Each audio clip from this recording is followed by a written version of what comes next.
Welcome to Chillin' 101. We hope this video helps.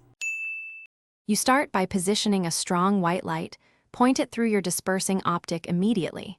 Use sunlight when possible because it contains full spectrum, otherwise a bright lamp works.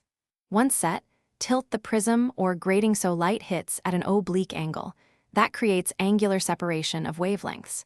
Make sure the receiving screen is a neutral, dark surface about 1 to 2 meters away. These first adjustments determine rainbow size and color clarity, so fine-tune angle before moving on.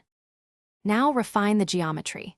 Collimate the beam with a narrow slit to create thin, well-defined color bands. Rotate the prism slowly. Watch red and violet diverge because shorter wavelengths refract more. Once you see separation, increase screen distance to broaden the spread, but note brightness drops as area grows.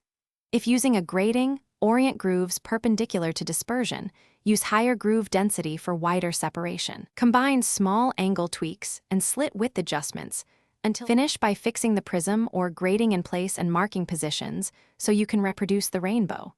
Make sure the room is as dark as possible and cover reflective surfaces. That increases contrast and makes colors pop.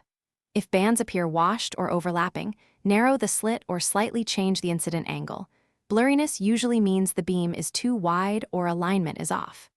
If intensity is low, move the optic closer to the source or use a brighter lamp. Small tweaks solve most problems. Thanks for watching. Consider subscribing if we helped you.